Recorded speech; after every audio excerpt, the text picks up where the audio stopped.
Welcome to Cruising with Kayfabe. I'm Mongo. I'm Emily. And today is a great day. It is March 1st, 2025. Most people think it's the beginning of a new month. It's a great month. No. As AEW fans, we just got another drop on Max, a whole quarter of Dynamite episodes, all the 2020 pay-per-views, but there was one Dynamite in particular that dropped today. The Cruise episode of Dynamite. That's right. And we figured we've been talking about wanting to rewatch this episode for a while in long form. There's not a lot of ways to do it. So we figured we're going to do an actual watch along today on Max. We're going to queue it up. It's already ready to go. Just going to hit play. So if you guys want to join us, it's technically season 2020 under Max. It's episode from 1/22/2020, the Jericho Cruise episode of Dynamite. So I guess without further ado, let's cue this up and get ready to set sail back into 5 years ago. I also want to point out that in the intro, that was the moment that Jeff and Rachel and us all became friends, and hearing Rachel say, "Holy shit," was the greatest thing just now.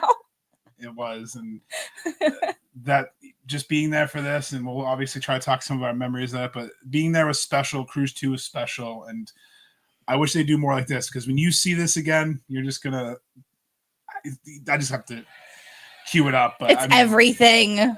It really is, because pick your Marco stunt in the life jacket. It's everything. Right now we're opening with Pyro. We got a "See You Later" shirts. Someone passing a stool around on top. Walter. Alice. It's so crazy recognizing people as we go now. Got the overhead. Right 5 years, guys. So we have Tony Schiavone, Jim Ross, and Excalibur, who flew into the Bahamas just for this. The graphics alone, it's so fun, because they were the Cruise theme that year too. And then we got Priscilla Kelly taking on Britt Baker DMD. So Priscilla Kelly, also known as Gigi Dolan on NXT. Who is on fire right now on NXT again. And then we got Pirate Mox versus Pac, so you know that's going to be a good one. It's crazy to watch this again, but I'm excited to see MJF and Joey Janela. This is where Emily was scarred for life by MJF. Actually, no, it was night one. Yeah, night one. He threw gum out. I was so terrified. We were right there. You thought you were going to get it in your hair. We were right there. It was like, AEW World Tag Team Champions, SCU versus Omega and Hangman. Frankie and Kazarian is a 6-time Rager. He's been on all 6 cruises, which is wild. Kenny was on the first 2 with Hangman. Him and Christopher Daniels are the only wrestlers to go on all 6. You can correct us if we're wrong. Absolutely. I'm so glad to see these episodes back. Just it's something special being on the cruise. And I forgot Hangman Page not wearing pants, I wasn't ready trunks. for that. I wasn't ready for trunked out Hangman. I forgot what his legs looked like. I wasn't ready. But I just love the showing the highlights of the tournament, the tension, this story that would be the Elite versus Hangman getting kicked out. His buckshot does look better in the trunks. And when Logan Paul's not trying to steal it. Well, Jericho in the trunks. But that's less jarring, Matt, because Jericho switched between pants and trunks so much you kind of get used to it. Hangman, it's weird going back and seeing him in trunks. Oh, the last time Kenny Omega was on the cruise, but still. You got to meet him in the elevator and stuff. Well, in the hallway. As Mankind, that was my favorite. But hearing Battle Cry on the cruise, that's so epic. It was really windy. We were literally behind the hard cam, so every time you see the crane cam go, we're right next to that gazebo. Did he just do the... Of course he did. Like a boo-boo face. I love that they have pyro. I remember it, but like it's just sparklers, essentially sparkler boxes, but it definitely added to the visual presentation of this show. And we need that back. There's so many little things that if we could have back would just elevate it. But they kept that. They've kept the same setup, the ramp and basically the Tron. They've kept the setup. Every cruise, they pretty much have the setup. Is it Sixth Man or is it Jericho? Curiosity. Probably Jericho and a mixture because what's his name from the Ref Cruise on Ring Crew? The one you talked about from AEW Unrestricted. Yeah, you know I'm bad with their names. Me too. Oh, I just saw a glimpse of us in the corner. The guy in front of us was bowing because I remember that. The guy just going that we're not worthy. Right there again. I see Danny. I see Jen. I see AJ. Not our AJ, but Big Guns. SC was so over too. Like I remember this match being so hard because as an Omega fan, I wanted Omega to win the tag titles. Posey, thank you so Jeff. Much. I remember being so excited to see SCU live. I worked at a company whose initials were SCU, so I was all about it. I got him a cameo for his birthday for SCU. It's wild to go back and think like seeing Kazarian bald. That's weird. He's had hair for I think 4 years now. Missing Scorpio, but I mean 84 day reign as a tag champion, 7-2 tag division record. I always thought it was strange that Daniels never was the one with Frankie, but I think they were really trying to put the strap on Scorpio. That's awkward phrasing. But these are also the action figures. This gear right here is their first set of action figures. We still have bald Frankie. We do. Wish we got a better one. But listen how over they were. I think I just saw Matt. You did. I saw Matt. Yeah. Matt, are you down by the barricade or is that someone else? I'm pretty sure that's Matt. Yeah, that is Matt. There's Matt doing the SCU chant. Matt, you got to check this episode. You can see yourself doing the SCU chant. There's Van front and center. That guy's got dedication. He waited. That's the funniest part as we're getting this match started. We spent all day in the Bahamas this day. So for those who didn't go on this cruise, this was the day we were in port. So everybody has been out in the sun drinking since basically dawn, in the sun, in the port, partied on the boat, come back. Mike. Now back on the boat watching this. It's probably about 8 o'clock at night. So we've already had a full day of drinking and sun. So you know this crowd's rowdy. And those hot tubbers, they were tubbing. Yeah. Some of those guys were in the hot tub from the morning until right now, not getting out because they wanted that spot. I agree. It's so cool to see just because this is the episode I've been wanting to watch since they announced they're coming to Max.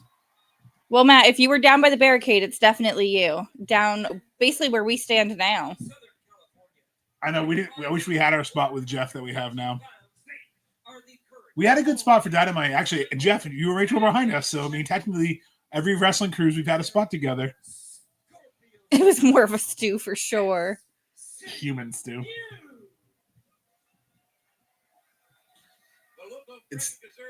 I think too, it's also while just looking in the crowd and seeing the different people that, hey, I've seen this person, or oh, I wonder what happened to that person, because there's definitely some cruises that never came back. Which again, I like the flags that they hung up for themselves, like the countries. That's really cool up top. I think that's Brock Lesnar flag up top. I can't tell. Maybe I can't really. No. The red one. I can't tell. There's a New Zealand and another one. I like the guy with the Cyclops glasses in the crowd too. There's Jesus, Cruise Jesus. He's legend. in like There's a bunch of other cruisers. I can't think of their name right now. Over on the far left, but they are always doing vlogs too. I apologize, I don't remember your name. I think we filmed each other, did Vlogception one year, but I never got to save the footage because it corrupted. I wonder if it'll be uncensored. Best vacation chants going on. But I wonder if the other chants will be censored on Max or not. That's what I'm really curious about. That's right. It's almost like it was like serendipitous, Jeff. We were next to each other for this cruise without meaning to, and then we just decided to hang out the other one. So it worked out, you know. When you find your group to watch wrestling with, it's great. Jeff, I made Mongo insert the video of us seeing Darby in the beginning of this, and I never realized that Rachel screaming, "Holy shit!" It's great, wholesome, very wholesome. I think the one thing that I remember about this night was right before this match. Well, actually, before the Darby situation, I actually went to go get soft serve because that was one of the best things about being on the boat. You got the buffets literally around the corner. It's on the left of the Jumbotron, basically. I remember before we met Darby, I went to go get soft serve, and I ran to Dave Meltzer, and him and Alvarez were on the cruise, and he went up top balcony, and he had his own little spot, and he had his little fucking notepad like a detective taking notes. And then spoilers leaked out. So, I wonder who leaked out those spoilers, because you weren't allowed to film during this. You weren't allowed to take pictures. They were going after you. That's why I have no pictures really of night 2. I don't think you really do either, because they were like, put your camera down, put your phone down. And we were right next to the camera. And we were next to Norwegian too, weren't we? I know. I think just hearing how lively this crowd is, this is the energy. This is if you want to know what it's like to go on a Jericho Cruise, this is the crowd. Is this night 2? Yeah, this is night 2, but because they taped it Tuesday. Remember, they taped it Tuesday night and they aired it Wednesday because we were in Bahamas Tuesday a day early.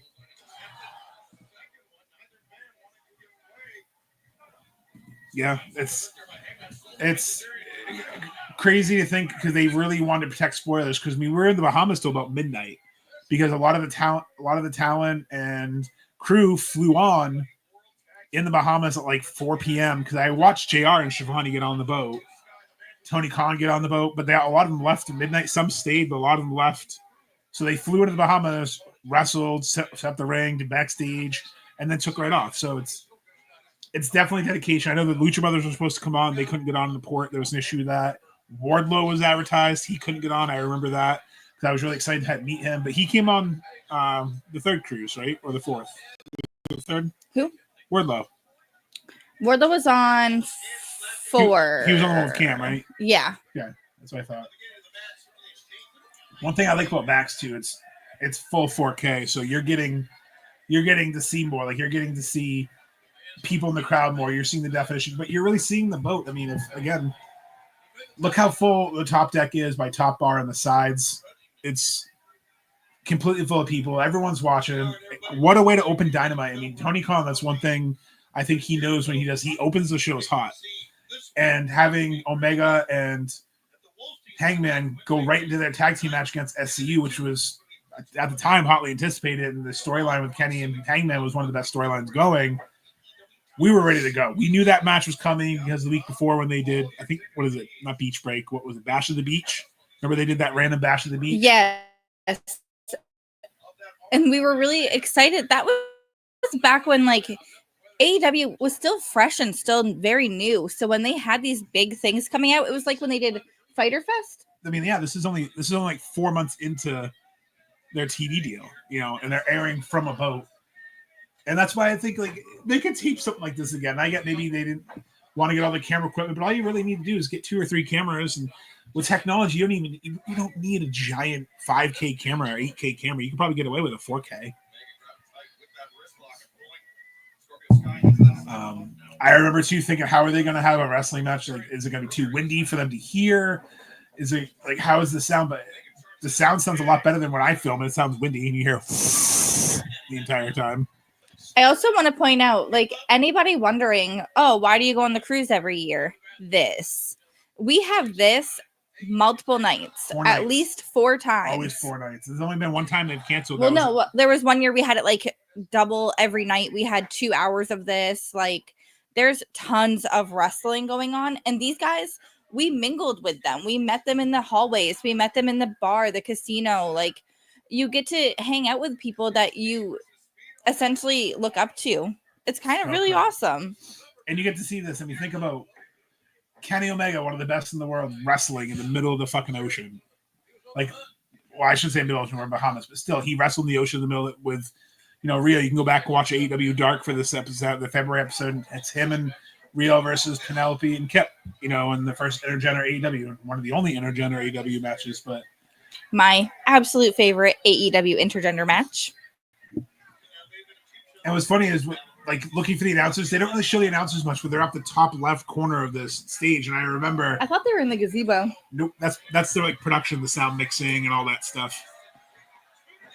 So the production people, like, who ring the bells and all that, because the announcers were up top. Because I remember when they were setting it up, I was kind of watching Tony Schiavone get his notes sealed in that corner behind that little. I remember him sitting over at the desk. I was trying to figure out where they were going to put the announce desk, and I was a little bummed you couldn't see as much on TV, but I see why, because I don't think there was enough room in that gazebo for the desk and all the equipment they probably needed.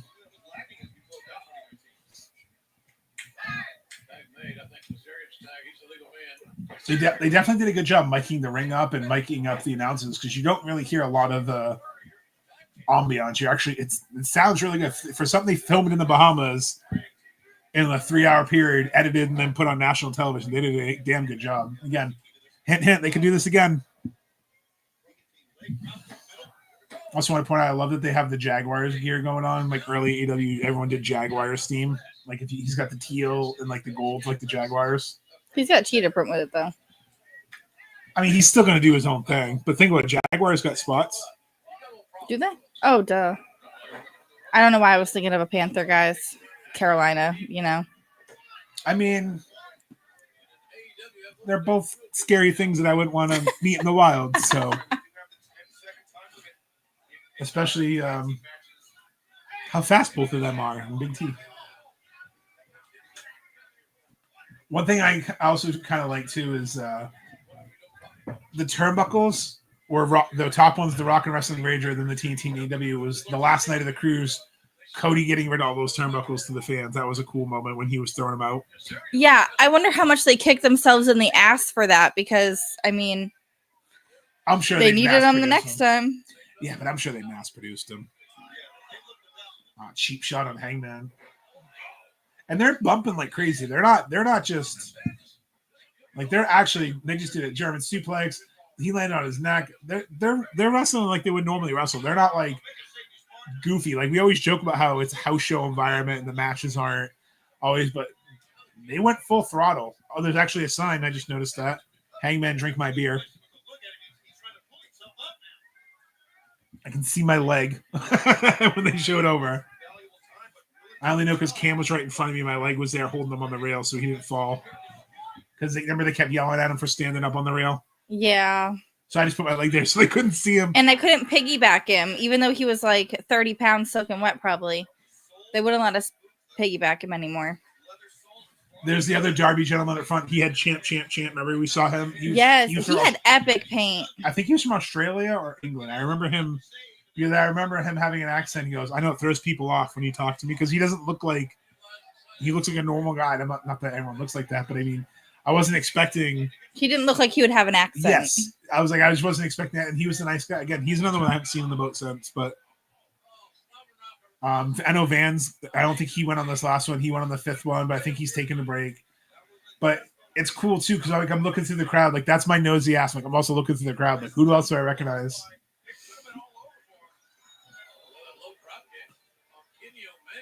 I know there's a couple people over by where Jericho families in the rail. You can see one of Jericho's kids in the background watching, which is cool. So it was a big deal. Like, I mean, the entire boat was there for this. I don't think a lot of people missed Dynamite. I think this is the most jam-packed I think wrestling's ever been.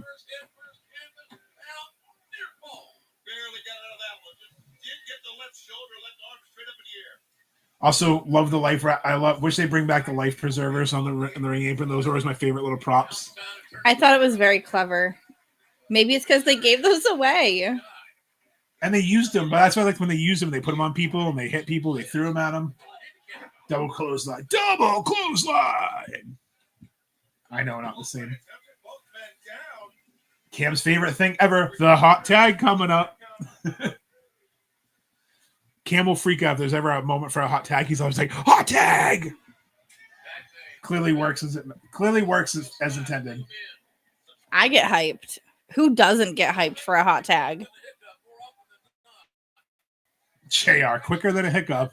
Love his expressions. Yeah, most of them. The appropriate ones. Yes. This is what I like. This right here, though. Kenny and Scorpio had such chemistry. Like, I remember just, like, being blown away by both these guys. Like, holy shit, Scorpio's amazing. Like, I'd seen Frankie in TNA. I knew Frankie was good.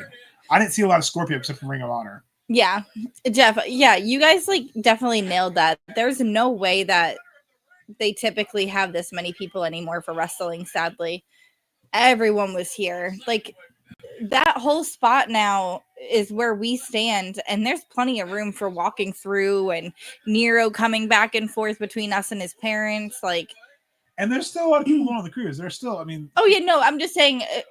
A lot of them aren't just there for the wrestling. That year, it really felt like we were all there for the wrestling. Except that one girl that kept talking to me during this. Oh. Look at this chemistry right here. Both doing double moonsaults here, standing moonsault off the top rope, Hangman going back to the top rope. Like, this is the shit I liked when they did. Look at that, right to the crowd. Now, it's literally just a wooden deck and a metal rail. There's not much there, and a step. There's a step for where the pool is covered. Because they're wrestling on top of a pool. I don't know her name, but I see a heels member with the blue. Yes, I know who you're talking about. I recognize her hair. Yeah. Yeah, she's been on a couple cruises too. I can't think of her name. She's very sweet.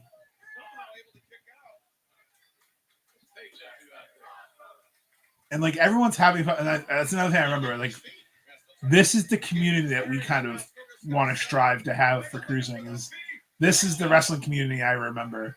And honestly, for all the cruises, this community was there. But like Jeff said, we were talking about V-Trigger, One Winged Angel. They weren't there except for the taping, because they hyped up the taping the whole cruise. So people lined up from like 11 a.m. We went and explored the port. There's people lined up while we're getting lunch. That guy in the Derby paint was there most of the day. That whole front row was there most of the day. The whole front row, like they stayed very impressive. Also, like the commercial-free aspect of Max. This is pretty sweet because it's like being back on the cruise where you don't miss it. It sucks too because I know it's coming up because like I remember this match so vividly, but it's still exciting to watch again. Nails it, but see, there's that seed. There's that seed of doubt that started to plant in the storyline. Right before they even won the title, spoiler alert coming up here, he buckshots Kenny, showing that maybe they're not on the same page all the time because Hangman's whole drinking thing. Like, it was such subtle storytelling that I think the reason why AEW was so successful for their first few years was the subtle storytelling. And now they're getting back to it again, and I think it's helping. But like this match, just the exhaustion for Scorpio trying to do everything by himself. You know, the frustration. Kenny trying to do everything. Hangman trying to come in and save the day, but making mistakes. Yeah, Jeff, they camped out. Oh no, yeah. If they had those concession bracelets back then, those people would have had it made. It reminds me of like New York City when the ball drops and people like line up at those front rails and they're like, "What time did you get here?" 3 a.m. And you're like, 3 a.m. You got like another 30. You got like another 30 hours to go.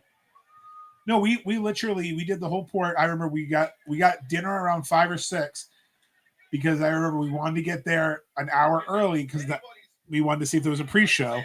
So we got there around 6:30 or 7. That's when we obviously met Jeff Rachel. You had that lady behind you and soft serve and everything, but there was no as missed that. But you still get a good spot, like we've said on the show before. You get a good spot. Snapdragon suplex, one of my favorite moves. Trying to put the Snapdragon on Kazarian. The guy's got set up. Tiger Driver 98. Kazarian takes the speed. No, you're right. I wonder, hey Jeff, maybe you'll know how many Tiger drivers are there? I know there's a 96, a 97, a 92, a 93, and a 94. So there's at least 92 to 98. How many Tiger drivers do you think there are in wrestling? Because I feel like every time they just mention a new number, like no one's going to fact check them. Like, how do we know it's really a 97 versus a 98? Especially some of the subtle differences. Like, I know a 93 you get dropped on your head, so that one's pretty obvious. I never realized that they were saying different numbers. I just thought they were saying Tiger Driver. Yeah, there's multiple. I know if you go on the old SmackDowns, that's almost like the Money Maker. It's almost like what Monet does. I just realized the little backpack stretch into the kick. If he would have just face put, that's the Monet Maker. That's funny. I just noticed that. I wonder if that's where Mercedes got inspiration, that kind of move. So Scorpio tried to take out Hangman, but in the meantime, he stopped the pin that Kaz had on Kenny, which essentially could cost them this match.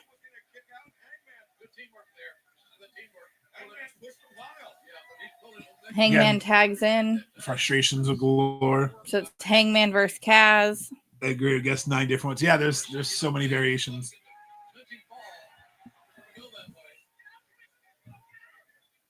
Scorpio getting thrown out. And that ramp was solid. We watched them build out. There's no give to that ramp. So when they take moves on that, like, no thanks. And they still take them. Oh. Rosa and Nyla went like crazy on those. Buckshot on the ramp. Oh, they took the lights out. I didn't remember them taking the light strip out. Me either. Ouch. Buckshot to Kaz. 1, 2, new champs. Oh.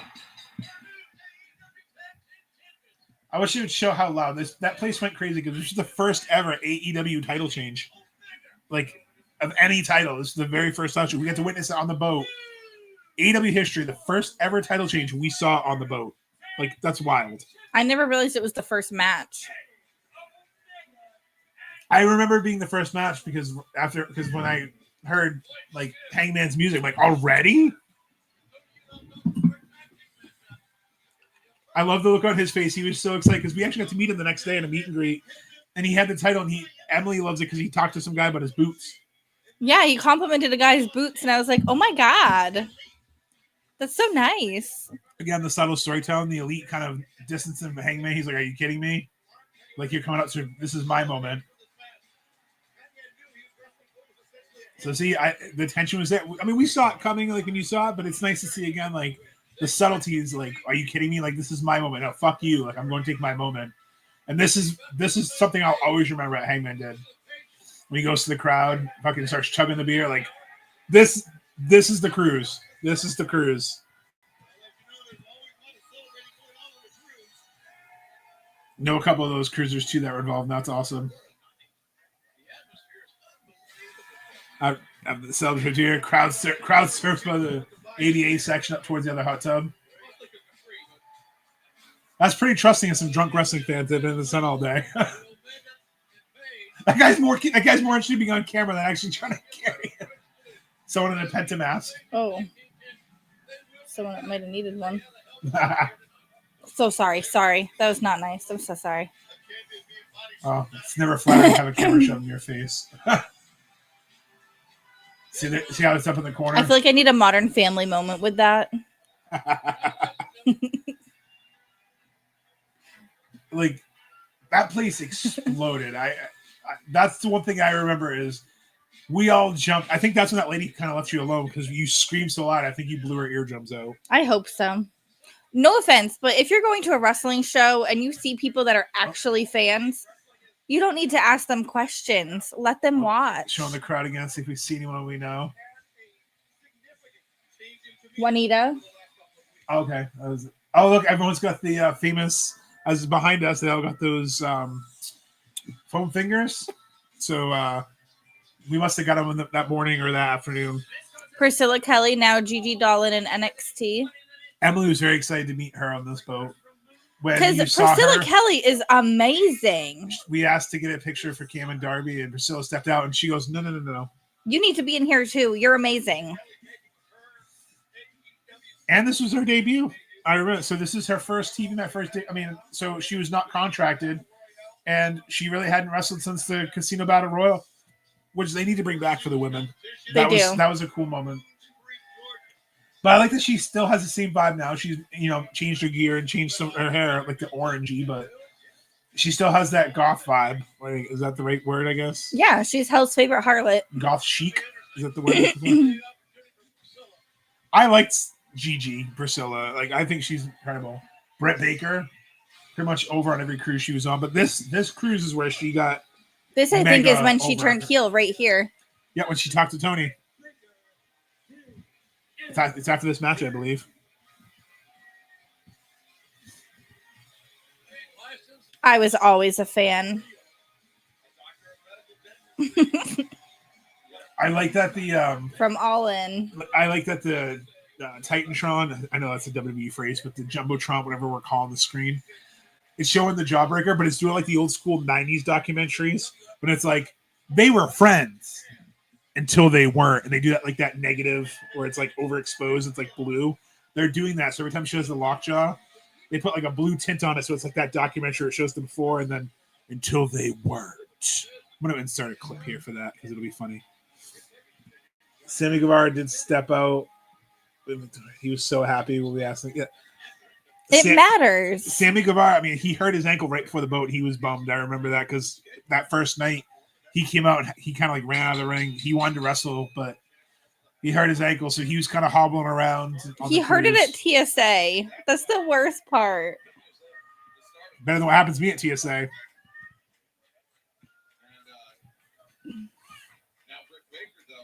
And I think, too, this night really helped out Britt Baker because the first night Britt Baker went out there. That's definitely a Jeff question, Matt.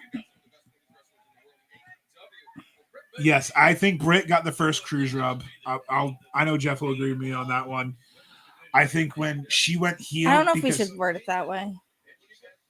I'm sorry, it sounds dirty. In wrestling, the rub is a good thing. The rub's never really a bad thing, is it? It depends. Sometimes what turns out to be a back rub also turns out to be 18 years of a child. So it depends on what kind of rub it is.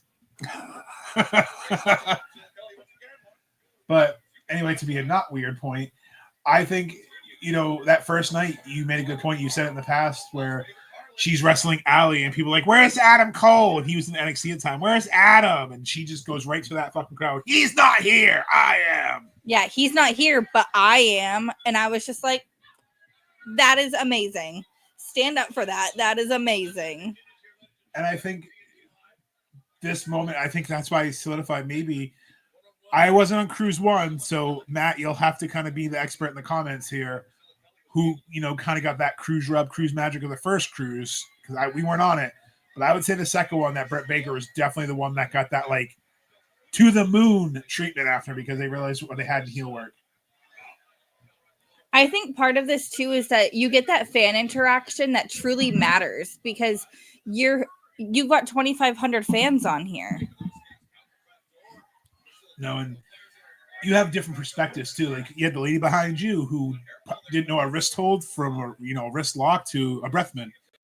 You had the people who are really only there for their spouses because they're not really there. They're there for Rock, who are learning to like wrestling. You have hardcore wrestling fans who camp out all day to get the front row spot. You have hardcore wrestling fans like us, like, let's just find a spot where we can see and still be, close. I think that's what's great about the cruise is it's for every fandom. Like, it doesn't matter if you started watching wrestling the week before the cruise or if you've been like me and watched wrestling until your back hurts. The old 1900s. So it was definitely the first big push. The cruise wasn't on the first either. Yeah, I definitely think Jeff's right on that one. I think the cruise itself did. That was I think you're maybe the Bucks and Kenny. Maybe the Elite kind of getting that rub because it really pushed after All In, really pushed Japan and really pushed things. So maybe you're right, Matt. I think that's a good point because this cruise became magic. Oh, they're censoring the chants. I don't really know what they're saying. I'm trying to listen in. Don't mind the weird face. It's something fuck this or like that. It's just a random wrestling chant. They bleeped it out though, so they dropped it. That's a bummer. Probably because it's a TV broadcast. They probably don't have it in anymore. Now, one thing I will say, both women are very green at this point, very new to wrestling on TV in their careers. Britt Baker had been wrestling, but only been on not even a year on TV technically. Did really well. Priscilla Kelly was able to kind of hold herself up in the ring, work well. You have Britt Baker, who, still learning. They both had good ring awareness. Like right here, that's a great reversal into her submission.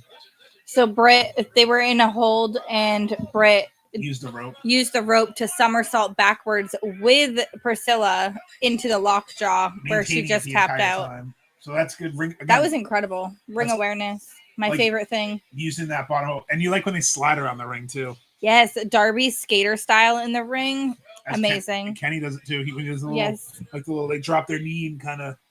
Ospreay, Cassidy. Now, are they going to show the whole interview with Tony Schiavone here? I hope so. Because some of it was during picture-in-picture. I hope so. I got a coffee for that reason. See, right here, here's the arrogance. Like, oh, who you want me now? Here I am, motherfucker. I miss that gear. She had that gear in like every different color. Hawaiian Tony here. Like, this is literally how he came on the boat. Britt Baker on another win here in AEW. I do want to say you were very aggressive. The ending of that match may have been questionable. Many of us thought that could have been that way, but congratulations on your win.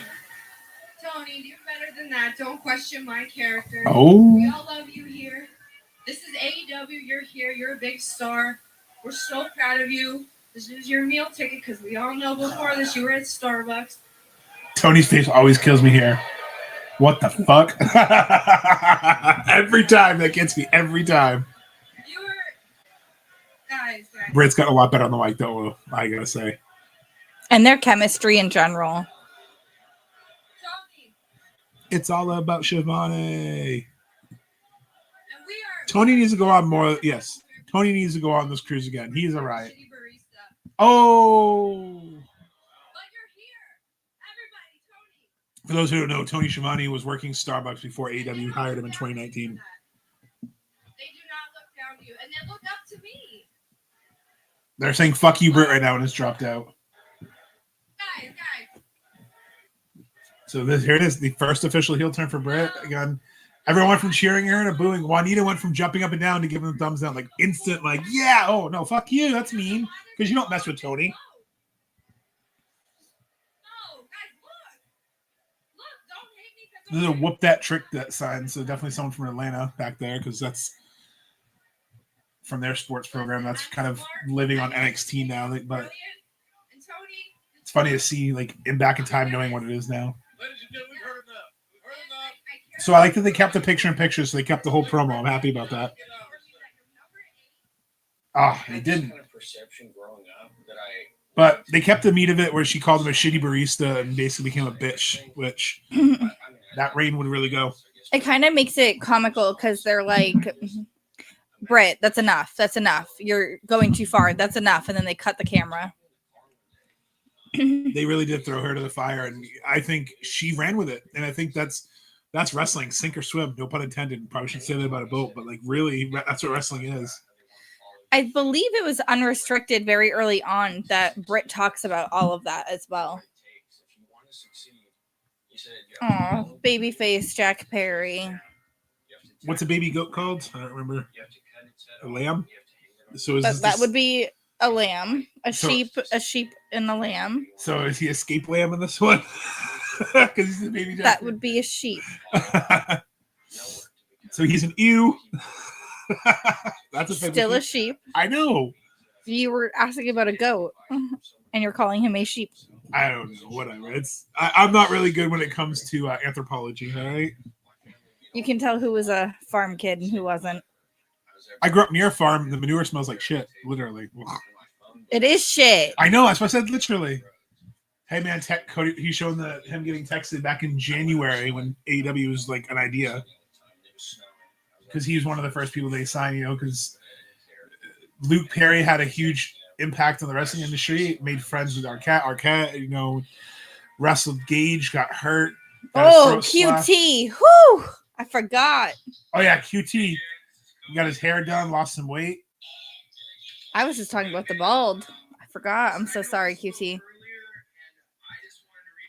He definitely, he held on. He held on. That's like Homer Simpson holding on.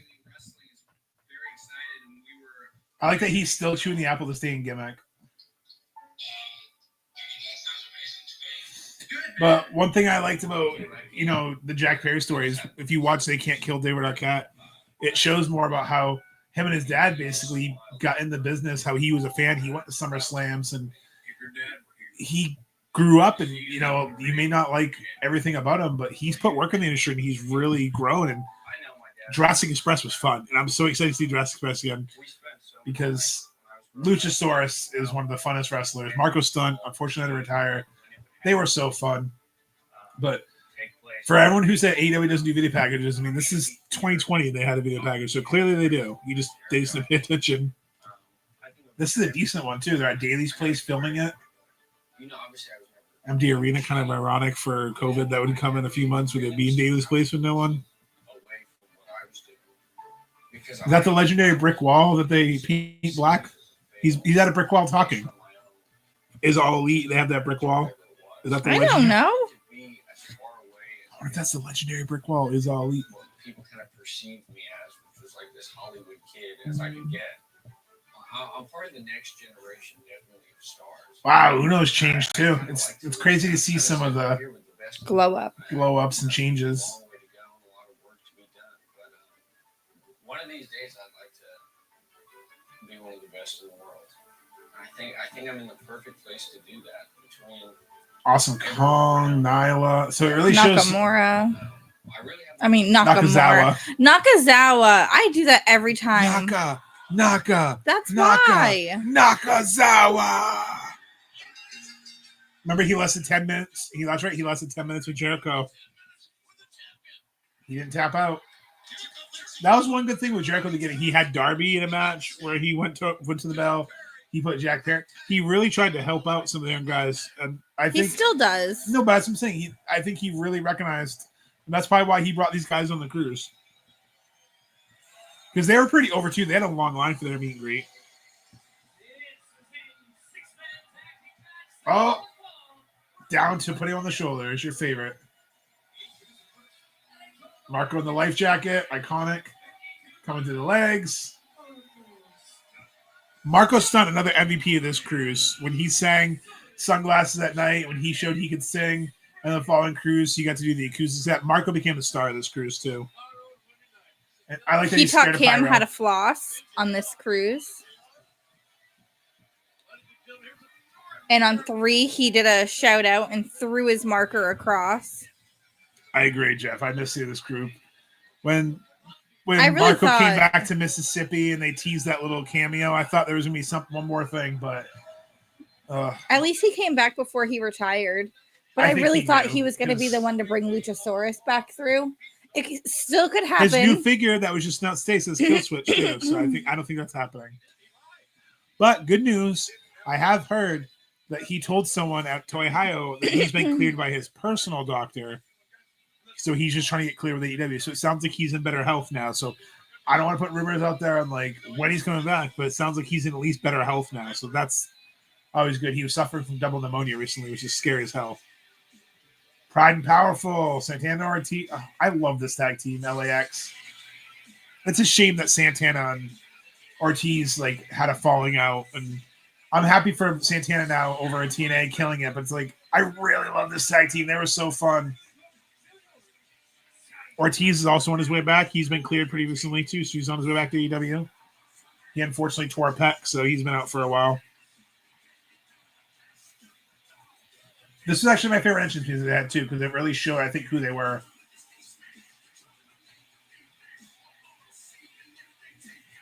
I like it. I remember we all did the kitty pose. Yes. Because he scratched people with his long nail. They were so over together.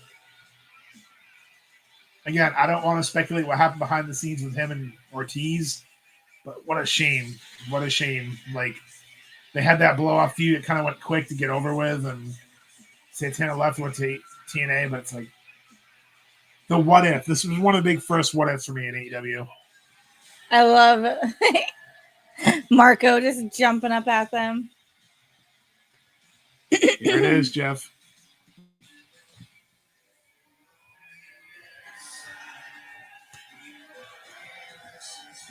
So remember, he's a heel.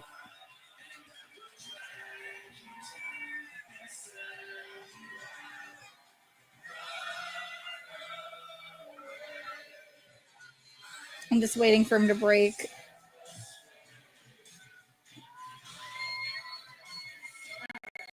He's starting to smile. I thought he was avoiding the pyro.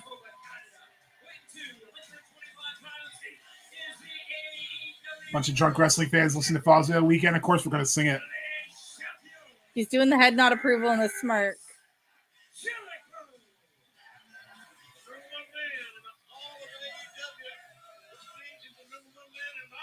Here it is. They definitely muted us some, Jeff.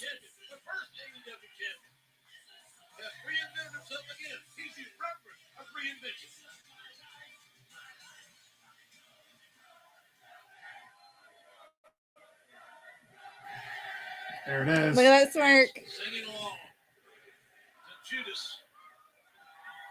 And again, we're singing to the heels. And that's what started. Jericho's confirmed himself.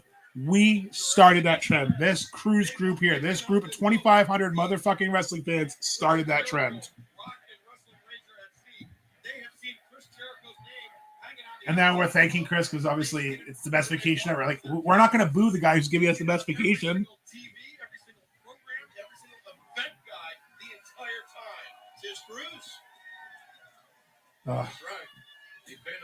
And that wasn't queued up. Like, one of the best things about that moment, that was spontaneous. A couple fans just started singing it and then just took on. It's like a chant. It just, I don't know who started singing it. We all started just singing it collectively together, and just, we were having fun. And I think that's the crowds that AEW will always have. We have these energetic life crowds. Hager in the corner, just being Hager that cruise. Every cruise Hager was on, he had the time of his life. This is the one where he stole I'm trying to think of her name's hat. Oliver's wife. Haley, yes. Stole Haley's hat on this cruise. This is also where Haley did her iconic Becky Lynch. This I think was the night she was Becky. Was because you insulted Hager by accident. Sorry, but Haley, you looked way better. 100%, I agree. We did. I'll insert some pictures in the comments after as well. I like that he tried to do the little kitty claws and Jack Perry wasn't fair. Springboard arm drag, drop kick. Oh, like, he's so fluid in the ring, and then Ortiz is such a good seller. He's so him flailing like that just put me back in the Orange Cassidy match. Oh, when the orange juice drops on him and he's just spinning around in the juice. I laughed about that for days. The way that Ortiz sold that. Here comes Marco. This is my favorite part when he gets on his back. With his sunglasses. That's one of the only pictures I have is him jumping off like that, but it's blurry as hell because I had to sneak it. Aubrey didn't see him because he tagged Luchasaurus' big ass back.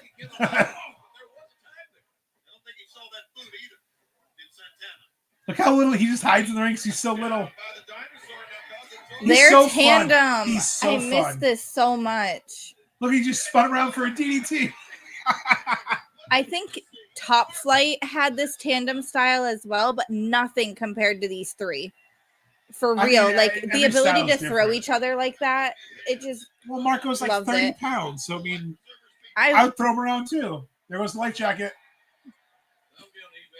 FYI, that's the child's life jacket, guys. He just goes out. Jared just said that'll be on eBay in about 30 minutes. Look how over Marco. See, the MVP because he was so fun. I remember Cruise 3, Brian was excited to meet him because he heard our stories from this cruise. Which shout out to Brian. Playing a nice show tonight. West Side Bowl. Also, speaking of glow ups, his Cruise 3 to his Cruise, like, it's incredible to watch. Like, Ortiz, looks completely different now. Luke Kill Switch, he's got more muscle. Like, everyone's really put in the work. Jericho, he's up and down, but he tours. I mean, he's a rock star. Whether people want to admit that or not, he likes his vodka. He was a whole bottle of Grey Goose last cruise, walking around with one. Just him and Red Cup Jeff just walking around. But again, if I was Jericho, I would too. Ortiz yelling at our side because we were chanting some not nice things to Pride and Powerful.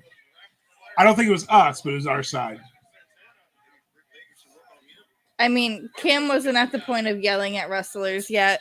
I was very loud and boisterous, and Jeff is very loud too, so him and I could have gotten some stuff started. Jeff and I are very good at starting the chants and keeping them going. Sometimes especially now when we have Matt across from us. Oh my God, my whole goal is to pop three of Matt. them. I'm pretty sure I got a Matt from Canada chant going, and I'm pretty sure you can hear it on one of the Ring of Honors.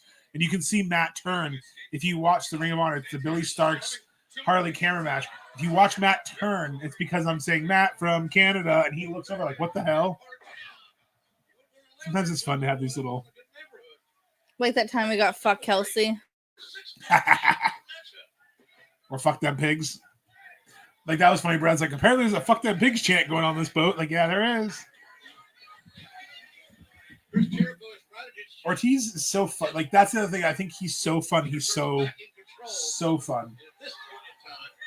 Just wait. Oh, he's stepping on his hair. That's mean. Just extending on the hair and pulling up. Jeff, that's because you get into it. You enjoy it. That's the best part.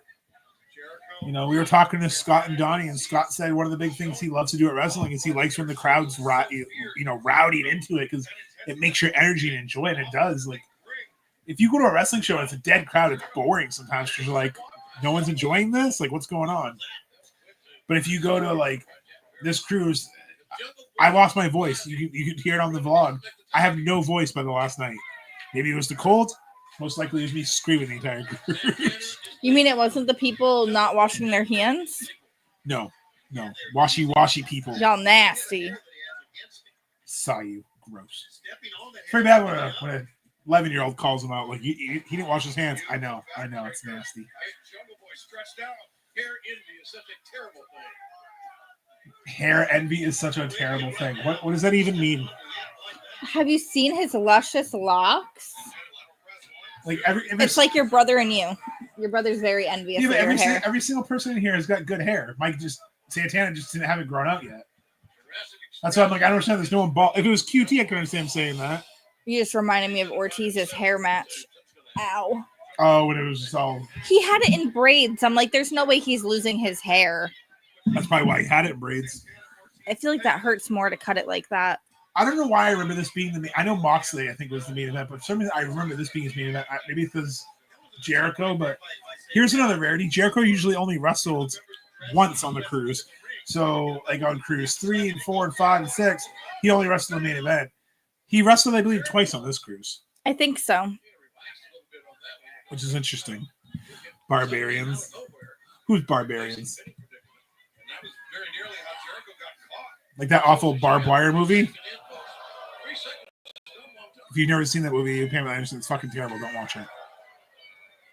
Ooh, but Barbarian with Justin Long. Oh. Terrible movie too. Creepy. I wouldn't. It was just creepy. Jack Perry's got big legs. I guess I've never realized how like. It's because his torso's so small. Oh look, I just noticed there's another little Darby in the corner. You can't really see him because he's hidden. Oh, never mind, it's just a shadow. But it was nice to see kids starting to get more and more on the cruise because it really felt like on the second cruise, Cam and maybe a handful of kids. And now he was like one of 5. Then there were 2 or 3, and then because it was COVID year, they and said then we had 5, it was like 50 plus. That's what 10 or 15. Said. Now we're up to 50-ish. I don't know what Cruise 4 was. I just remember asking Cruise 5 because it was a lot more. Cruise 4, I would say about 20. Maybe.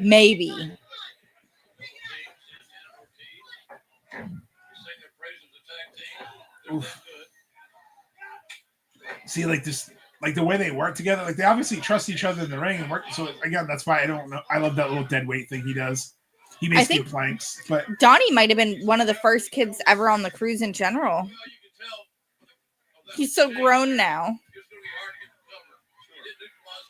Yeah. Oh, the ones that don't washy. Yeah, they're nasty. There's other words I would say, but I don't want to get us ban-hammered.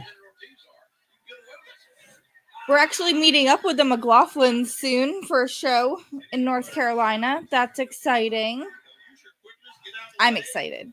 I'm excited to see DPW get a front row seat. Look for those pictures and videos coming out, guys, next weekend. No, 2 weekends. I'm getting ahead of myself. Next weekend is Revolution. Yeah, week after Revolution. You had 4 kids on. Okay, I was gonna say because you had your kiddos, right? But were your kids kiddos or were they like teenagers? Yeah, I think Nero wins for the youngest because he was like 3 on one of the cruises. I think he was like 2.5 on one. Yeah, he was definitely young because Cam was 5. He had just turned 5 for this cruise. No, he was 6. 2020, 5 years ago. He was 6. Oh, you're right. 5 minus 11. Just kidding. Just joshing. See, that's why she knows the math. I don't. She's the math person. That would not work out well if she was the math person.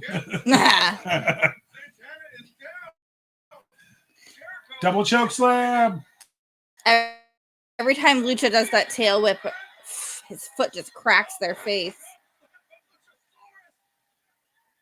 Steady moonsault. JK, you're still just staying on the ramp being a presence. See, I think that's what is probably hard for them. Like, there's not really a place they can walk around easily, because if you jump off the ramp, you're pretty much in the audience behind guardrails. And now they don't really have those guardrails for the non-televised show. If you go by the gazebo, you have wires. So Luchasaurus tagged out so he can go rummage into. Rummage. Yeah, he's gonna rummage his face.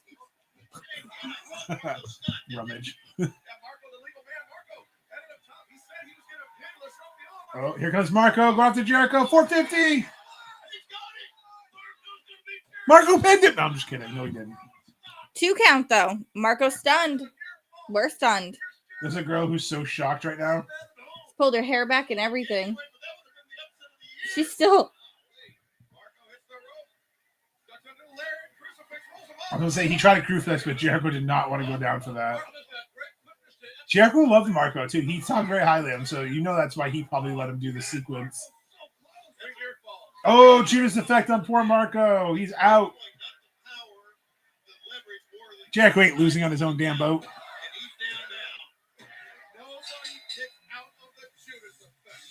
But notice how he pinned Marco and not Luchasaurus or Perry, despite the heat with Perry right now. So I think that's kind of like a cheap win. Well, it's good too, because I mean they just made Perry look strong going 10 minutes, like you said. They don't want to have him pinned right away. Yeah. And they've always built Luchasaurus up to be that, like, they were definitely the brawn. They wanted to make Jurassic Express look like a team, and so unfortunately, Stunt was the fall guy for a lot of shit, which makes sense. If you have 3 people, you make him the one that eats the pins. You didn't have to build Marco up; he was beloved. And they knew that he wasn't gonna. It's not like he was gonna compete for titles. You see Jen singing in the crowd.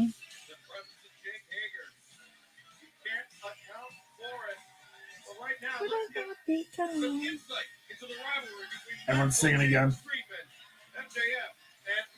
Oh, this was a little bit of the bubbly. How much of those did you guys drink? We still have ours. I guess we're not supposed to keep champagne. It's not like wine, but it's fine. I don't drink it. We don't drink it. It's just hanging out. Oh, remember? That's right. They showed Cody's bloody face. Remember when he suicide dived under the ramp and busted his eyebrow open? On that note, we actually have 2 bottles. You want to buy one? Drop with the DMs.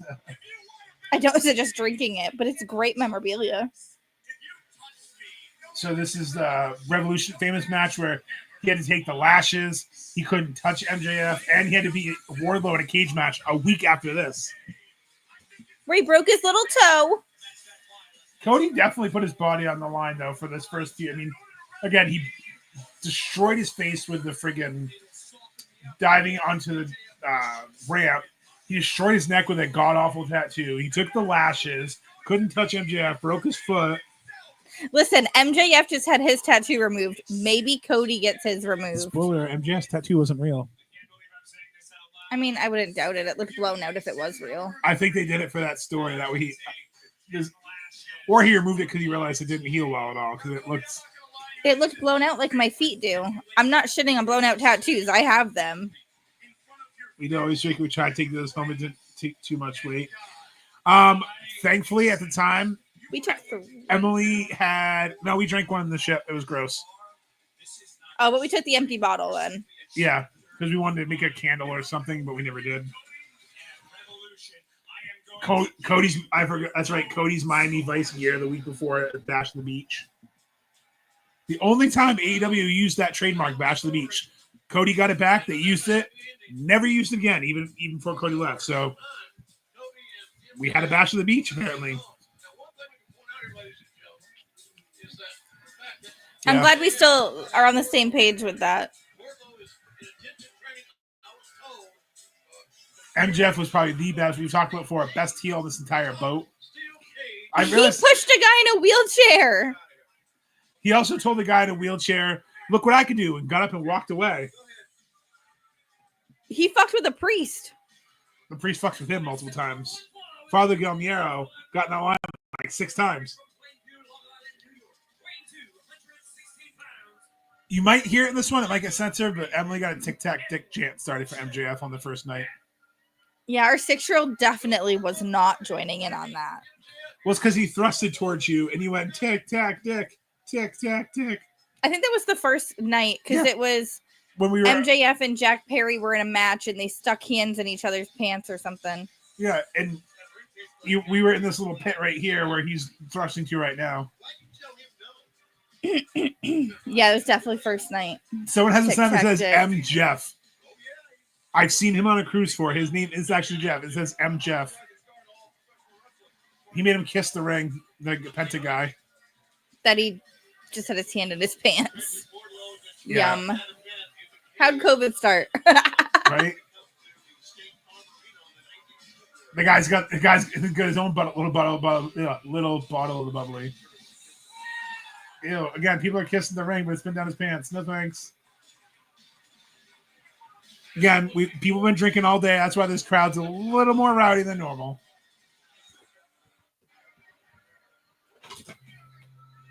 Oh, there's Jumbo Ref. Jumbo Ref right there. We've interviewed this man. Oh, he threw his hat. He threw Jumbo Ref's hat. If you go back through the archives, I believe we had him on 2 years ago. We did. You can check him out on his Instagram too, Jumbo Ref. He refs for GCW, bunch of all over in the Northeast, New Jersey, and New York right now. His music restarted because he took so long to enter. Maybe he can't help how he is. Maybe he can't help that he's a boil of the ass of life. Aubrey was not impressed. JR just called him a boil on the ass of life. MJF is a picture perfect example of that. I love that his original video was just him and Wardlow because like they had no other footage, so it's just him and Wardlow. There's Jesus. And the bad boy himself. I was a huge Joey Janela fan at this point. I got his shirt at the first Dynamite we went to. Like, Joey Janela is a different level of a human being. Go support him through his injury right now. He's got torn bicep. He's trying to rehab. And his spring break should be phenomenal. He puts on spring break for GCW. He got his hair braided in the Bahamas. And he totally just embodies his own character. So I had a goal this whole cruise too. And I told Emily weeks before the cruise and on the flight down, I want a selfie with Joey Janela when he's fucking shit-faced. Because that dude I knew could party. I had seen footage. I had seen videos. The Joey Janela documentary. Him is great talking to Jesus, getting blessed. But night one, I found Janela drunk off his ass. I got to talk to him. I asked him when he was looking forward to the Bahamas, and all he said was one word: sun. Clearly, he had a lot of sun in the Bahamas because he got his hair braided. He's ready for some fun. But yeah, I got my picture. Emily got her picture with the dreads. So the funny part about it is I had to be like, I'm really jealous that my husband got to meet you. So like, can I get a picture with you now? He signed Cody's dog on our poster. He's like he was a late addition to the cruise. You can actually see Pharaoh right there. So he goes, I'm not here, so I'm just gonna fucking sign Cody's dog. I'm like, oh, poor Pharaoh. And I love that they brought back the faces this year. Like, yeah, the silhouettes instead of just the logo. Yeah, because on this poster, there's not very many. This poster, there's only Jericho. So now to have the new one that we need to hang up. Well, I didn't like the other Five Alive one. That's why. I think it had faces, but I didn't like the way it looked. They do a good job with them, but sometimes they're not. But we still get one. I have the 6-1 frame ready to hang up. So we're running out of room here. I think the third cruise is cool because they're like flying in, right? Yeah. Janela's probably got the worst pants I've ever seen. I like those ones. The cheetah print. It looks like a mom boss going to Planet Fitness in leggings, and he just cricketed the word Janela on his ass. That's why I like them, I guess. It looks like he's about to go get a mocha frappuccino latte and go to Starbucks and complain about how with Doris that hair. how Doris from HR didn't understand why she came back from vacation. She just needs to relax. 100%. That's exactly what a Doris would do if she went to the Bahamas the first time. She would get her hair braided.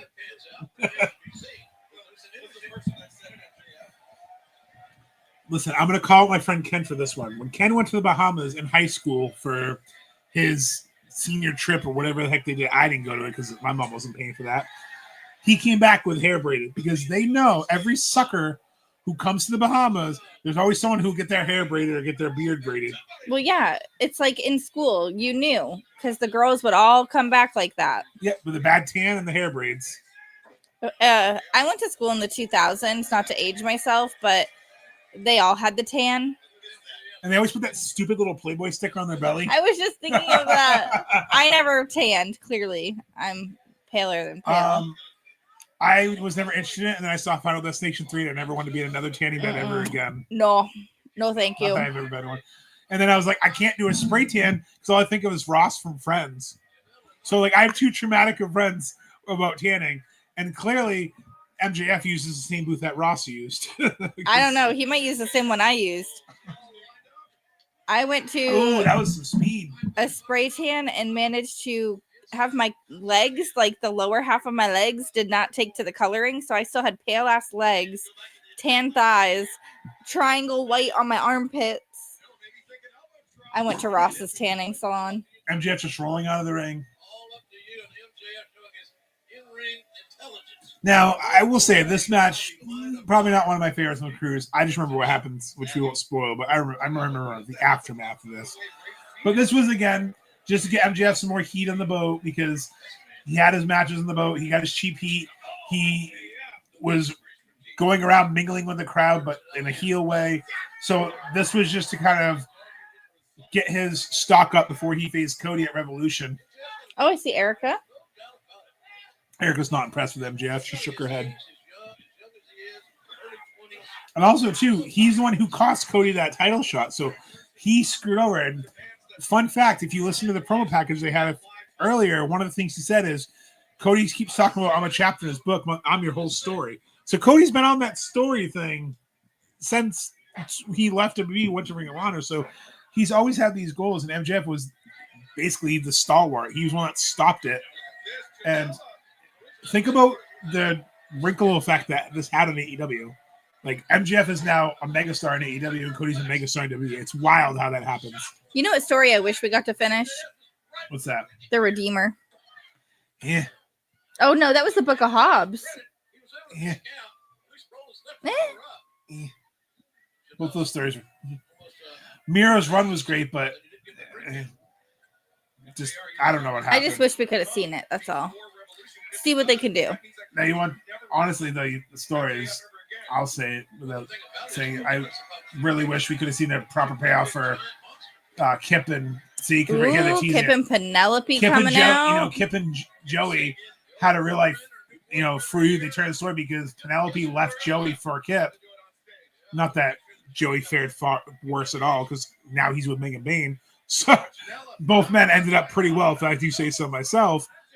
But they had a blow-off match on Dark, and I feel like it could have been better if it was on Dynamite. That's the story I'd say it could have been done. And I think one of my favorite moments with Janela and Kip is when they went to do the kiss, and Janela popped up. So Kip, I think, kissed Janela. Yes, or tried to.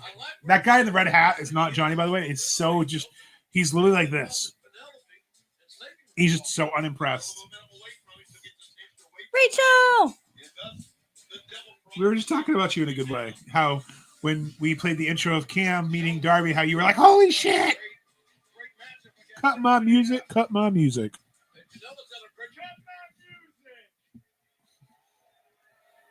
He's always just been such a good jackass.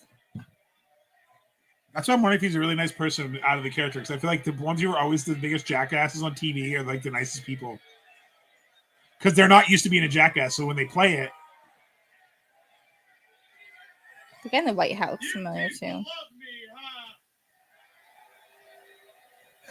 Except for Van, who just rolled his eyes and he was on. You people love me, and everyone rolls their eye. That's amazing. Yep, needle dick. That's what they're trying, needle dick. Well, that makes sense. I mean, you should. Did you hear what he had to say last week? I mean, God damn it. He's practically a poet. Thank you. Hey, we got to meet you guys out of it, so we agree that's the best moment ever. Cody Rhodes, you, sir, are a real lyricist.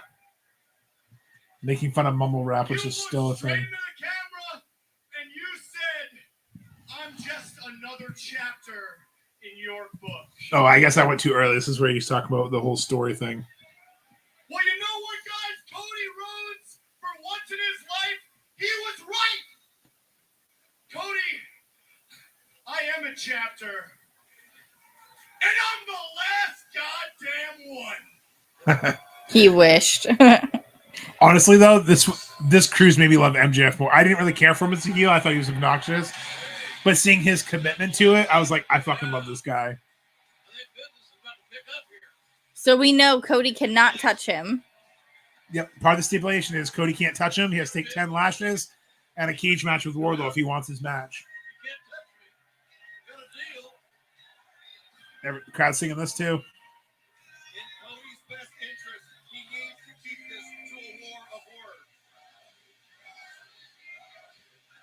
Proof that we loved Cody. It was just the Codyverse stuff that pushed stuff. But see, he was very beloved. It's weird hearing the whoa, no one does it. It's weird. I don't know when it became a thing, but it's weird that no one does it. I just want to point out, of course, he had pyro. He's not even wrestling, and he had pyro. That ego's very fragile, okay? He's not Phil. I don't think it's fragile. I think he's lucky he probably stayed on the top decks because his ego height couldn't fit in the smaller decks.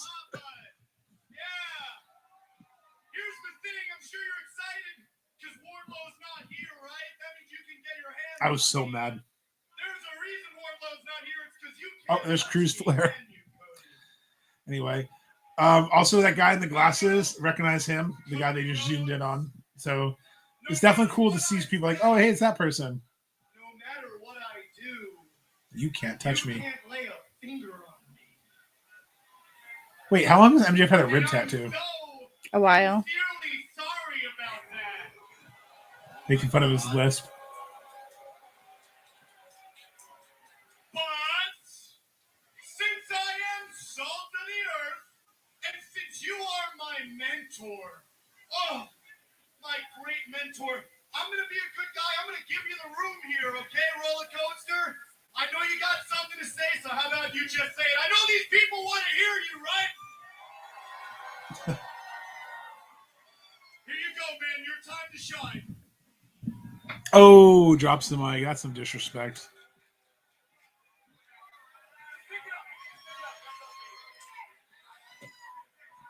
Kicks it. Pick up, but that's on me. Then he kicks it.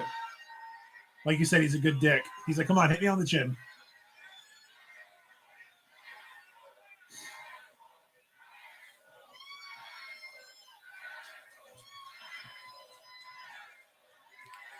And he's just holding up the middle finger as he walks down the stage backwards. But you're right. Max is right. Here comes another iconic moment. No, you can't. You hear that? And the Bucks are sneaking up behind him. Can't touch Max. But they can. Super kick. Double super kick on the ramp. This is clearly when Jared didn't know anyone or any movie. He just called it Sweet Chin music. I mean, Only one person has Sweet Chin music. That's what I'm saying. it was 2020. They were early. They're dragging Right by MJF. us. There we are. There we are. Oh, you can hear me. That's not embarrassing. Throw him in the pool. They threw him in the pool and he can't swim. The awkward Vince McMahon poster. I remember that. That's awkward. So, Matt, now that this moment has passed, I can ask, did anyone go in the pool on the first ever cruise? Because every year we've had someone go in. Oh, they're showing highlights throughout the day of us on the cruise. Sail away party getting our shots. Fluffy. Fozzy rocking. This is great. See, this is why like they're showing Cruise highlights. There is one rule and one rule only. Have the best time. They're showing highlights of the first night of wrestling. Penelope, Nyla. The lighting was absolutely terrible that first night. That was my biggest complaint.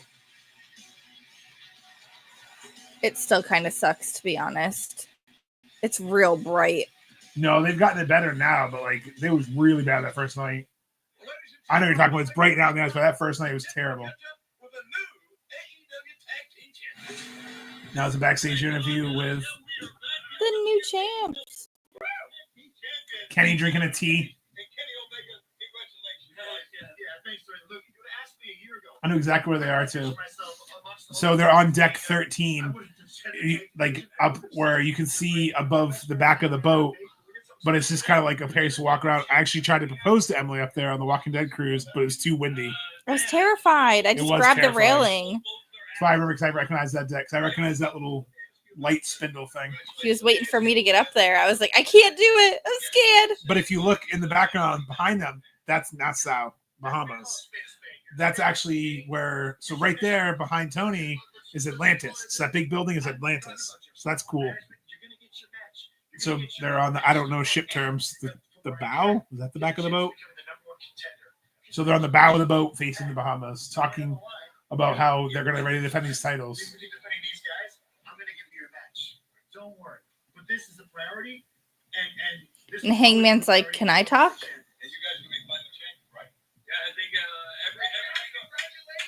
And the Bucks And he gets cut off again. by the Bucks.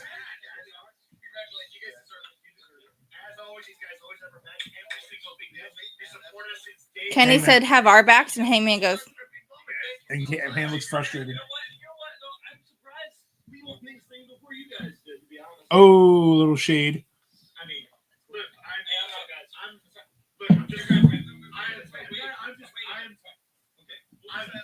I'm just as surprised as Hangman. You guys are the best. You guys set the standard. Okay. The elite, they have the gold right now. The World Tag Team Champions, guys. Back to you. Well, let's tell them my question to you is, was that a dig from Hangman? There's Walter again with a little bit of the bubbly shirt. Like you can see us in the corner over there. So yeah, when they would go to Cleveland, it would be Darby Allin and Private Party versus the Inner Circle. What's cool is we kind of saw Darby Allin teaming up with Private Party and Jurassic Express on the cruise. I like that they went to Ohio after this cruise. They went to Boston after the next one. But what's funny is I feel like our cruise had a shit ton of people this year from Ohio, so maybe that should be a tradition. Fly back with the damn Ragers.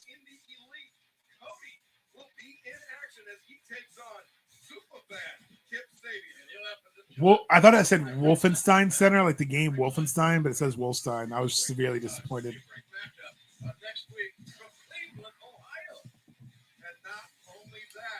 We hear from the number one contender, so obviously they don't know who the number one contender is for Jericho's title, so it's Pac versus Mox. Ironically, the Death Riders now.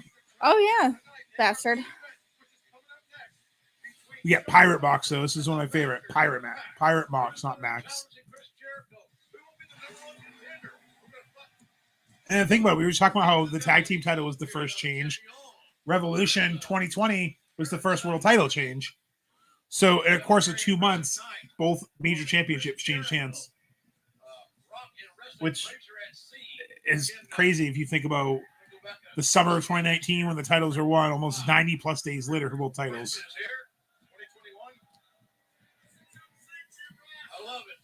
So Jericho's joining them on commentary for the main event because Listen to him sing. Sorry, didn't mean to cut you off. Go ahead. Oh no. That's right. They did have a show in St. Louis. I remember we watched one of the hotels one year, and at where we were on Cruise 5. What was the name of that place with Matt?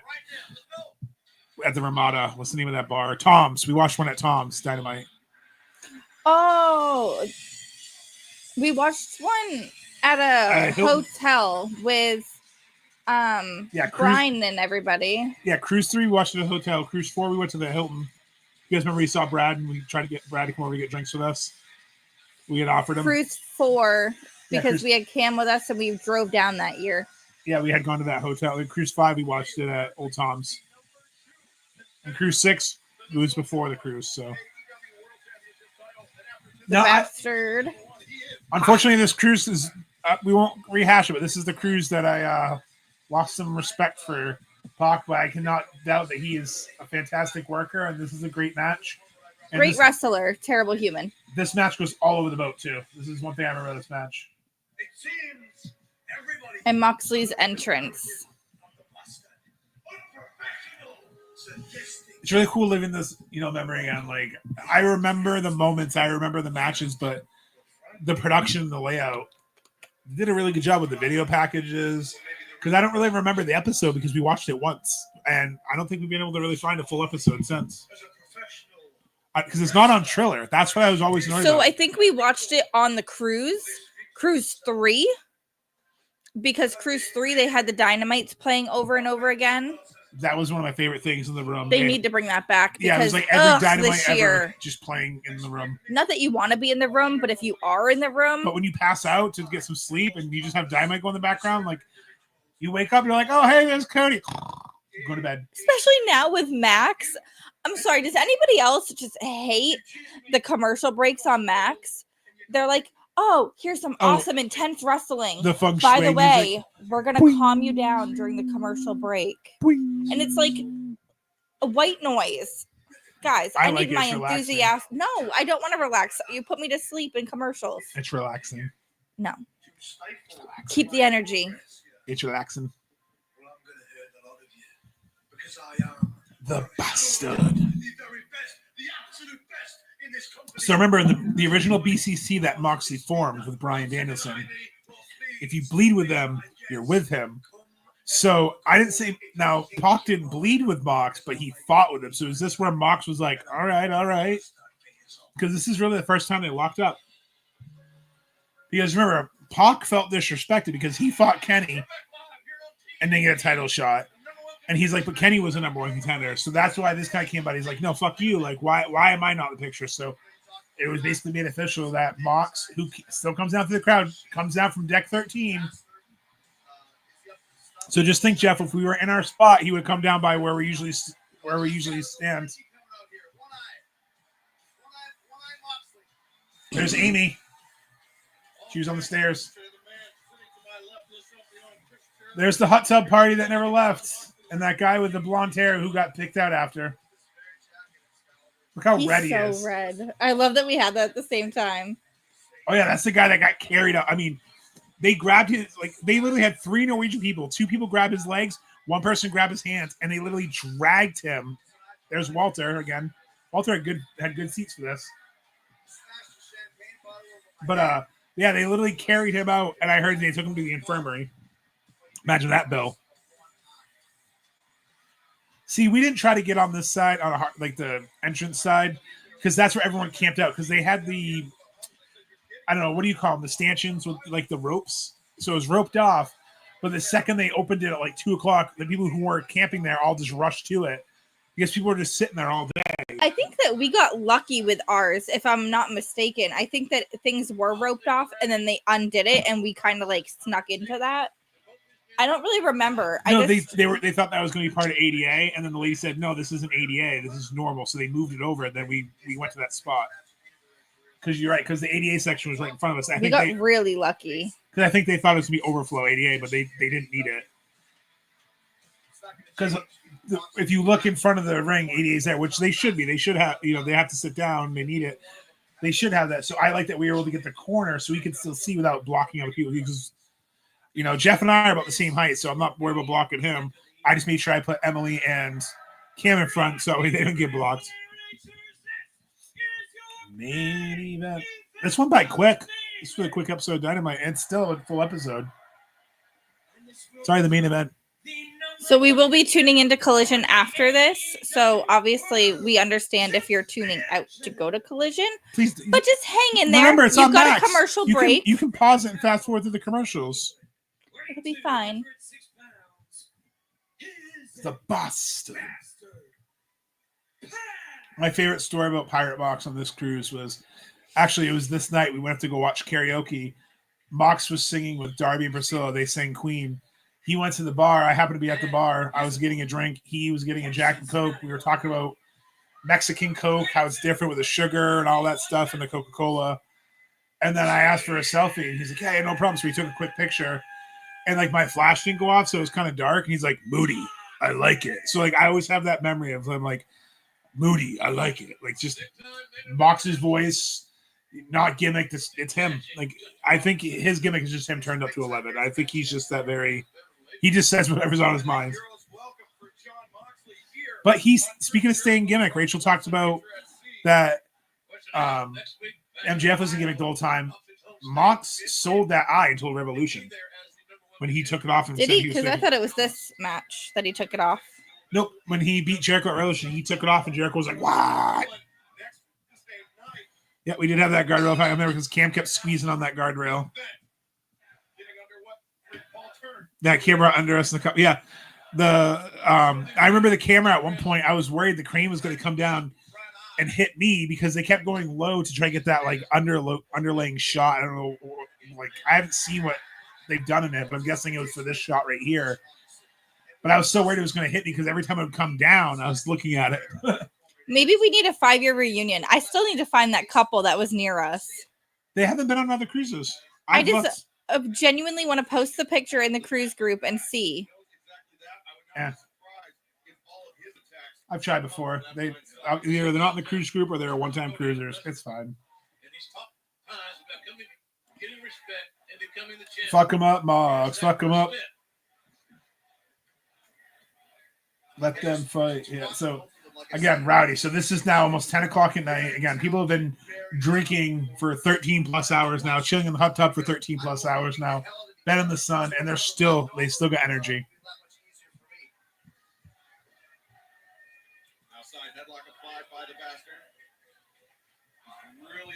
Yeah, they haven't been back. Yeah, I agree. I haven't seen that. I think they just went on that one.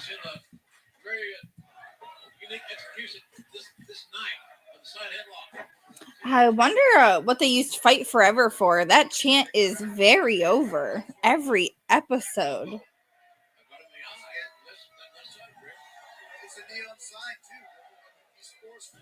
Also, I want to point out that poor Royal Caribbean boat they show in the background. It's going to start taking off. I don't know if they're going to bleep it out or if they're going to even show it. So that Royal Caribbean boat that they show in the foreground starts leaving at one point. And the very infamous chant that started from Cruise 1, fuck your boat, gets chanted. And there's actually people on the boat on the other side, which I believe was a Disney cruise. When wrestling started, they were all peeking over the guardrail, seeing what was going on. So you can see like above our lights, the big spotlights, the little lights are actually a different cruise. Like, yeah, the blue and the yellow, it's a Royal Caribbean. Then you can't see it because the camera's on that side, but hard cam side was a Disney cruise. And I just remember because some of those cruises, they stay in the port overnight. Some will stay until midnight as well and leave. They were leaving and there was a fuck your boat chant. So I can only imagine they were like, what the hell did we do? Because again, imagine like, what are they doing? Are they fighting on that ring over there? Like, what the fuck? Can you imagine that first time, like seeing what is going on that boat?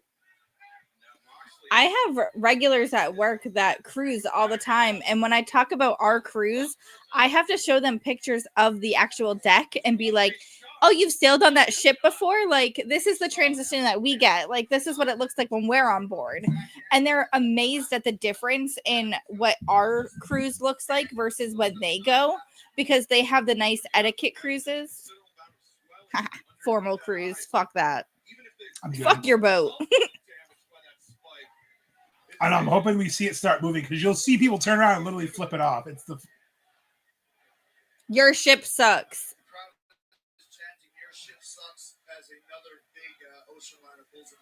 See, because a lot of ships will pull in because they'll wake up in the port, so people will spend the whole morning and night in the port because people will pull in. They'll pull in at midnight when people are sleeping. You just can't get off the boat. So AEW got special permission, and it was very costly for this cruise to be in the port because usually when you come into port for the day, you come in at 8 a.m. Usually you leave at 5. But AEW had to pay 7 extra hours to stay in port because they wanted to film so they could fly people off and get back to Cleveland, wherever they're going with the footage, Georgia. Jericho's describing the ring. That's a little bit higher than a normal ring. He's actually got a patent on this ring. It's a special build with water jugs. And they did use the water jugs on this cruise because they were filling them up. Because they were worried about it moving. So here comes Pac. I think this is the other picture. I think Emily has this one, or had this one, when they were walking over towards us. Because then they started going through the crowd. So they never showed it. It must have been cut off. But at one point before Pac gets done in the ring, he comes over to us and he kind of taunts. There's a guy closer to the gazebo and he kind of taunts him. And you just hear Cam going, boo! Because he was not happy. Because he's never really liked Pac, even his gimmick. The man gravity forgot, and the man that forgot manners. Again, still very talented. I'm really... Hey, douchebags can be talented. Every time he takes a fall, you know that's hurting his eye. Anytime he moves his head, you know he's hurting his eye. A ballast system. Thank you. See, Jeff's the engineer. You know, he knows about structural engineers. I just know about none of that. You know numbers. Yeah. I love Jericho on commentary here. Like, he's really, one, he's selling the cruise. Two, he's just basically putting over how Moxley's an idiot. Like, going back in time, you really see that obviously this was the plan. He was putting over how much of an idiot Moxley is, how dumb Moxley is. And now he's working with Moxley.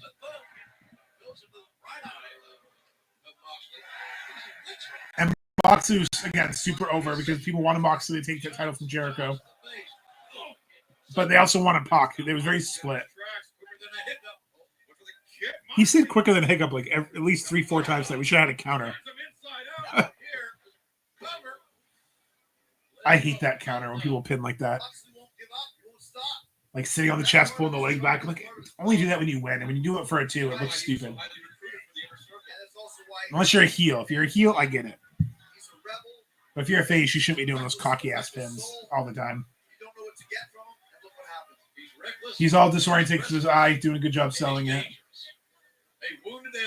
Well, Pac keeps going after it too. He took it off at one point, was bludgeoning his eye. Jawbreaker. Going for the eye again. Headbutt into it. Fuck that. The eye breaker. Done. The orbital bone breaker. He's just trying.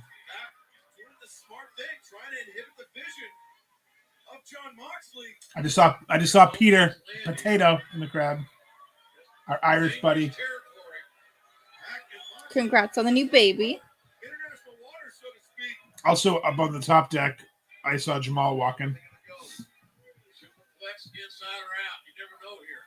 A lot of people, too, like, chill on the stairs, and I'm glad they finally fixed that for Cruise 3+. It was so annoying if you had to go to the bathroom or go to the top deck, because there's only 2 stairwells that go up to where those bathrooms are, and what you can't see is the side on the right where the camera's facing. You can't walk around because the gazebo and production equipment, so you have to go up the stairs and around or walk through the pool, and you can't walk through the pool during this. So I hate that people stood on the stairs because it's like, I got to get up these stairs to get somewhere. And at night, they do put a net over the pool, so you can't walk through it even if you wanted to. Oh, counter the brutalizer. Still a great submission, though, I will say. It's basically the Rings of Saturn with a twist. So it's good because Pac's going after the eye the whole time. He's going after the head. He's trying to get the body. Again, both men are doing great in the ring, and that's what I think a lot of people forget. Like, the wrestling for AEW has never been the problem. And this cruise really showed, I think, a lot of new fans because there was a lot of fans who didn't see AEW before this cruise. Very true. I mean, especially the lady behind you. She hadn't seen any wrestling before this cruise. And her husband was a wrestler. The person she came with, she told me, like, he's a wrestler. No, he was getting more annoyed than you were with her. Why do you think she was talking to me? Probably. Also, another thing I remember, too, the merch shop was behind where we were standing. And after this match, I remember I ran to the merch shop to get this shirt because they finally didn't have a line. John Moxley is You're making a face. What are you seeing? Right now, as Oh, I was just thinking. I thought you meant on the pool deck, and then I realized, oh, it is on that deck. The library in the hallway. Pac is really close. Thankfully, his trunks do fit, but he was really close to having a Uncle Tony moment, shall we say. For those who don't know, that's Ahmed Johnson, who had the wedgies every time he wrestled. He had to adjust his britches because they were starting to ride up his butt crack. He's going for the Black Arrow. Knees. Roll up. Terrible roll up, though. Well, that's why it didn't last. Oh. Almost going for like $1 million dream type of choke there. Elbowed him in his eye. Reverse German. I think that if I was a wrestler, a move I would not want to take is probably that reverse German. I'm good getting thrown in my head. Yep. I was going to say, Jeff, I was going to say, as soon as there's no line. See, I knew Jeff would remember because I remember we ran to that.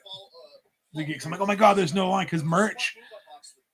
This year was the best year of the pre-sale, but merch was terrible sometimes. Like those lines, like, I'm not missing wrestling for merch. No, there was one year it spiraled down the staircase. Cruise 5. And we did catch in up to some friends in line, so we stood in line at the very end, but we still had to wait in line like an hour. Pac just hurt himself trying to do a Black Arrow. Moxley just waiting. He's the total package. No pun intended. Now, what's cool about this, too, again, like I was saying earlier, his eye's bleeding where he's been getting brutalized. When I was telling you about Meltzer and stuff, he was walking around. So on hard cam above 88, he was walking around. After Dynamite was over, he scurried away, and he was actually in a room about 3 cabins down from us. And when we got back to port, I actually found his podcast. Literally the night after this, he ran to the room with Brian Alvarez. They recorded their Observer. So he didn't participate in anything else that night. He literally, after this match over, Meltzer went and did his podcast and did his WON. But again, because he wanted to get those results out. It's crazy to think of that, like, they were doing everything they could to avoid spoilers. But it's like you had Dave Meltzer on the ship. You knew stuff was getting out. And he didn't have a guest pass, so he bought his own way on. He went on as a fan to get access. I will say, nice gentleman. As much shit he makes up get wrong, I had to talk to Meltzer for a good 20 minutes on this boat. He was nice. I wouldn't trust his opinions as far as throw him sometimes, and obviously his news is more word salad than most of TikTok. But he was a very nice guy to talk to, and it was awkward because there may have been an argument with me and Cam at one point that he probably heard because he was only 3 cabins down from us. And overtired 6-year-old and overtired dad does not make a good combination.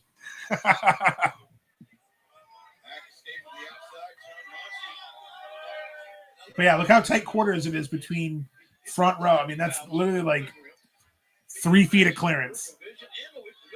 Oh, one of our favorite 6-man security. I miss seeing him. He was from NOLA too, so I'm surprised he hasn't gone on more. But see, those were the yellow shirts I liked because they actually talk to you.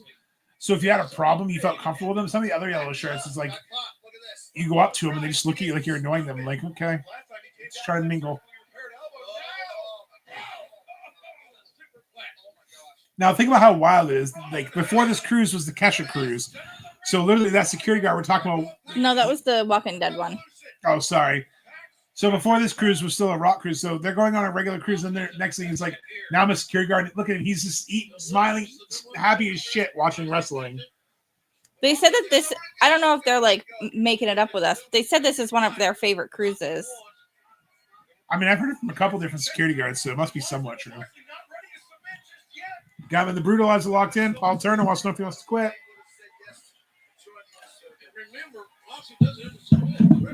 So yeah, Jericho just brought up that a few weeks before this that Moxley refused to join the Inner Circle. We actually have that chase. We pulled it a week after the cruise. Emily, myself, and Cam went to a Walmart to go fig check. Over an hour away, we drove just because we used to fig hunt all the time. And there wasn't really much to do in the wintertime in New England. So you drove around, went indoor places, went shopping. And Emily goes down. She saw the box. The Walmart employee opened up the box for her. And next thing I know, I just see Emily making like the shocked Undertaker lost his streak face. I opened the box. I pulled one out, saw it, put it back in the box. I said, "We're buying the whole box," and I walked away. And there was the 1 of 500 Moxley chase from the inner circle moment there. So it's the storyline, especially because it's buried. We won't be able to find it. It's right there. Oh. I see it. Our chases are pretty close out. And I haven't paid too much more than retail. Like I can probably say I don't think I've paid more than $40 for a chase. So we've pretty much found them in the wild or gotten them in trades or good deals. And I think guys, just wait till you see our next ones that are coming in. Yeah, we may have had a little too much fun ordering some figures these past few weeks. They did the drop. It wasn't fair. Paradigm shift, even though he calls it death threat. What do you call it? Not death threat. What do you call it now? I still call it a paradigm shift. Yeah. And John Moxley's the number one contender.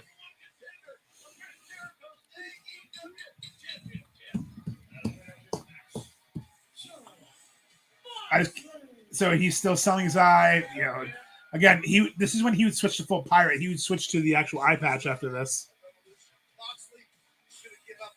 Also, fun fact: this same night, he went on Dave Schrader's podcast and he talked about Bigfoot and Area 51 because he was living in Vegas at the time. I literally watched Mox wrestle for a number one contender on this show right here, and then watched him talk about Bigfoot the same night. That's the Jericho Cruise in a nutshell.